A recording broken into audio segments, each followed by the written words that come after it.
Il y a quelques mois, je vous ai raconté mon expérience catastrophique au service après-vente de chez Chanel. Ça s'était extrêmement mal passé. Et aujourd'hui, je suis contente que je vais vous raconter l'exact opposé. Même maison, même service après-vente, mais alors une expérience totalement différente. Et je trouve que du coup, c'est important de le dire aussi, parce qu'on a tendance à raconter tout le temps quand ça va mal, mais je pense qu'il est important aussi de dire les choses quand ça va bien. Et là, je suis très agréablement surprise. Vous allez voir qu'est-ce que j'ai fait réparer. Ils ont complètement changé vraiment l'âme du sac. Vous allez le voir, c'est un sac. Donc n'hésitez pas à vous abonner si ce genre de sujet vous intéresse. Et c'est parti. Donc je vais vous raconter un peu l'histoire. Cette fois-ci, c'est le sac de ma maman. Donc c'est pas mon propre sac, c'est un sac qu'elle a acheté chez nous, chez Bam Luxury Store. Bam Luxury Store, c'est un site de sacs et c'est un site de seconde main où vous pouvez acheter et vendre des sacs et accessoires de luxe. Donc c'est notre site avec mon chéri Vincent. Je vous mets le lien dans la description. Vous avez un petit code en plus qui se cache. Bref, du coup, ma maman est une très bonne cliente de chez Bam Luxury Store et il y a un sac qu'elle a acheté il y a maintenant quasiment 3 ans, quasiment au début. Hein. Le sac était hyper intéressant et c'est ce sac que je vous mets à l'écran.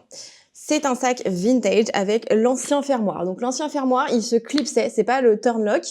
Et c'est un fermoir qui était très problématique. Le fermoir parfois pouvait se bloquer et là pour le coup c'était complètement bloqué, impossible d'ouvrir le sac à moins de démonter complètement le fermoir. Donc je lui dis écoute viens on va voir en boutique, peut-être qu'ils vont pouvoir faire quelque chose avant de l'emmener peut-être chez un professionnel du cuir. Allons directement en boutique, c'est quand même toujours mieux de faire réparer ces sacs directement à la boutique, même si parfois le coût peut être bien plus élevé et le travail pas forcément au rendez-vous, quoi.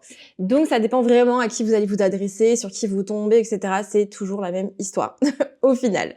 Mais celle-ci se finit très bien. Donc, on décide d'aller en boutique Chanel. Donc, pour rappel, je vis à Barcelone. Mon entreprise est espagnole aussi. Et forcément, du coup, quand j'ai moi-même des petites réparations à faire ou ma famille, on va plutôt à la boutique de Barcelone. C'est pas ma boutique préférée. Voilà. Par contre, j'ai trouvé une super conseillère maintenant, donc je suis trop contente.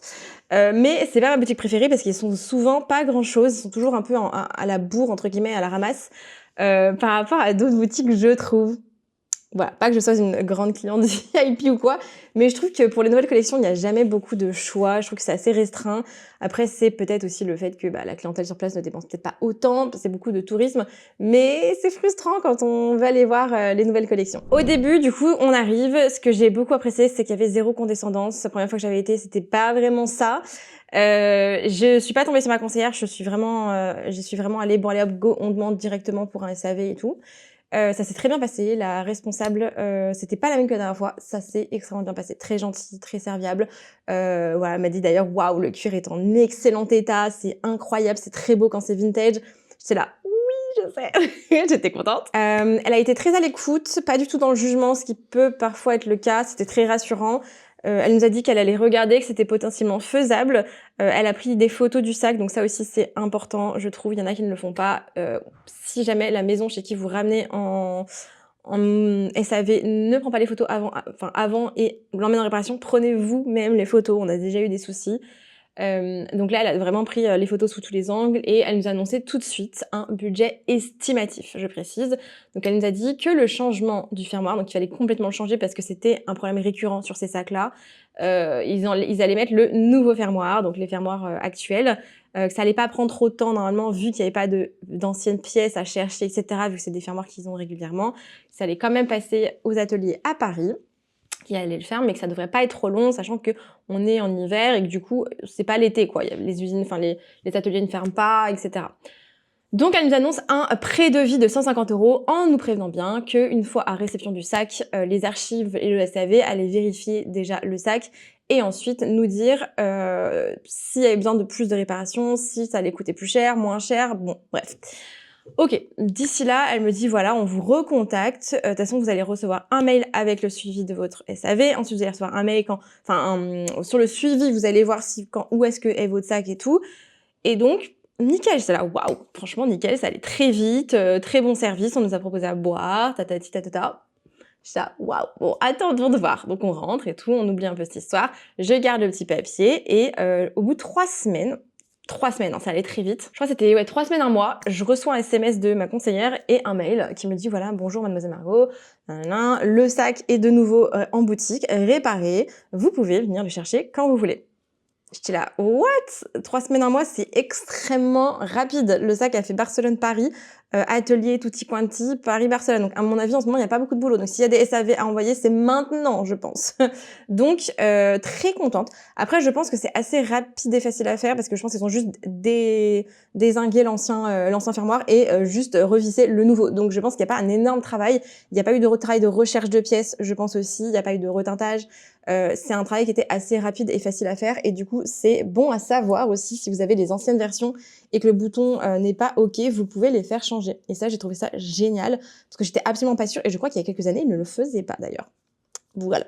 Donc on arrive en boutique, je ne savais pas si le devis avait changé vu que je n'avais pas eu de nouvelles par rapport à ça. On arrive, toujours hyper bien accueilli, la personne du SAV était là, voilà, on a attendu un petit peu parce qu'il y avait quand même beaucoup de monde, on était un samedi donc forcément, mais je pouvais pas y aller un autre moment malheureusement. Et donc il vient au moment du sac, machin, je lui demande si le devis a changé, elle me dit c'est 125 €. Et je me suis dit ah bah tiens, bah je pensais que c'était 150, donc je sais pas si au début elle m'a dit mais il me semble que elle avait annoncé 150 et là du coup c'était 125 € et j'ai trouvé ça très correct pour changer le fermoir du sac. Je me suis dit ok, c'est hyper bon à savoir. Donc voilà pour un petit peu le prix de cette réparation. En tout cas, vous pouvez la demander si vous avez ce genre de sac vintage avec l'ancien fermoir, parce que ce fermoir est quand même assez problématique. Avec le temps, forcément, ça se bloque, tout à fait naturel. Hein. Mais du coup, après 30 ans d'utilisation de bons et loyaux services, il est temps de le changer. Donc, je vais vous le montrer quand même, le après. Donc, ils m'ont remis un dose bag. Voilà, ils m'ont remis un petit dose bag de la maison Chanel. Elle avait tout emballé le sac, tout réemballé. Enfin, vraiment trop beau. Elle m'a mis ma petite facture. Voilà. Du SAV que je vais conserver. Conservez bien vos factures de SAV. Après, normalement, c'est noté sur le suivi avec le numéro de série du sac, mais quand même, gardez bien, parce que sur un sac vintage avec un logo récent, ça peut paraître bizarre. Donc, gardez bien la facture de rénovation. Moi, je pense que c'est important. Regardez, il est trop beau. Attendez, je vais ouvrir parce qu'ils ont vraiment, regardé, il y a les protections, tout. Non, mais il est dans un état comme neuf. Elle a même remis du papier à l'intérieur. Enfin, vraiment, waouh. Elle a pas remis de boîte, mais ce qui est normal, hein. Hop, mais regardez la beauté, je suis trop contente, ça va trop bien avec le sac. On dirait que c'est le mien, alors que pas du tout, mais je pense que je vais lui emprunter le temps qu'elle revienne à le récupérer. Le cuir est tellement doux sur ces modèles. Vous me direz d'ailleurs si vous voulez que je vous en trouve des comme ça. Mais donc, on voit que c'est un vintage, mais du coup, le fermoir n'est pas plaqueur vintage comme il l'était, forcément. Mais je trouve que ça rend trop bien. Il faudra qu'on enlève les stickers quand même. C'est pas les sacs bandoulières, ceux-là, ils sont assez courts. Mais l'état est incroyable. D'ailleurs, ils étaient choqués de l'état du sac.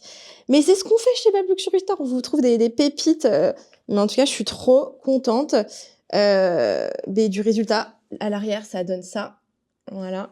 Et ici, ça donne ça. Donc, c'est beaucoup mieux, beaucoup plus pratique et facile. D'ailleurs, on avait laissé la carte. C'est quoi ça? Ah, mais ils ont laissé l'ancien bouton. Bah, regardez. Donc, il y avait la petite carte. Donc, les cartes, à l'époque, étaient... Voilà. Et ils ont laissé l'ancien bouton. Bah, je vais vous le montrer. Comme ça, on va voir ensemble. C'est cool. Oh, ils l'ont dézingué. C'est énorme. Allez. Bah, de toute façon, il était complètement mort. Voilà. Oh là là. Les vieilles pièces et tout. C'est dingue. Donc ça, c'était l'intérieur du bouton qui était complètement mort. Et le logo plaqué. Ça, c'est énorme. On pourrait en faire un truc en vrai. Hein. Je pense que je vais en faire un bijou, je sais pas, pour ma maman. Ou une petite broche. Ça peut être mignon. Bah, ça peut être... Hein. Et là, bon, bah voilà, ils ont dû complètement arracher le truc, quoi. Mais du coup, tout ça pour vous dire que c'est très intéressant la manière dont le SAV, cette fois-ci, a été géré. Donc, je ne sais pas si c'est parce que ils ont vu que j'avais déjà fait un SAV qui s'était pas très bien passé, que j'avais râlé à plusieurs reprises, hein, parce que j'avais envoyé des mails, personne m'avait répondu, j'avais pas été la cliente très chiante, j'aurais pu le faire. Ah, j'aurais pu être un peu plus relou, mais j'étais quand même sympa la première fois, même si ça m'avait vraiment bien énervée, parce que bah, j'ai dû perdre mon temps plusieurs fois à aller en boutique alors que j'ai autre chose à faire. Mais du coup, c'était très agréable, je dois le dire cette fois-ci. Et c'est important, au vu du fait que j'avais fait une première vidéo, c'est important pour moi de vous faire aussi des vidéos quand ça va bien et de le dire, parce qu'on le dit jamais assez quand ça va bien. Donc tout ça pour vous dire qu'une mauvaise expérience ne veut pas dire que tout va mal. Une bonne expérience est parfaite comme ça ne veut pas dire aussi que tout est parfait. Toujours nuancé, toujours... Il y a énormément de facteurs qui rentrent en jeu et j'ai trouvé ça hyper intéressant, la différence en fait d'expérience que j'ai eue au sein de la même maison, de la même boutique. Le premier SAV, je vous ai mis la vidéo là, mais je voulais vous la remettre. C'était pour un portefeuille vintage et je devais changer la petite tirette du zipper. C'est tout, hein. Vraiment, il n'y avait pas grand-chose à faire. Pareil, peut-être la recherche a été un peu plus longue parce qu'il a fallu rechercher la pièce. Je ne sais pas. Je sais même plus au final s'ils ont changé avec quelque chose de récent ou ils ont retrouvé exactement la pièce. Bref. En tout cas, et je crois que le portefeuille était parti en Italie, et voilà, il avait fait Paris, et je crois qu'il était parti en Italie, parce que cet accessoire-là avait été fait made in Italy, il me semble. Bon, voilà.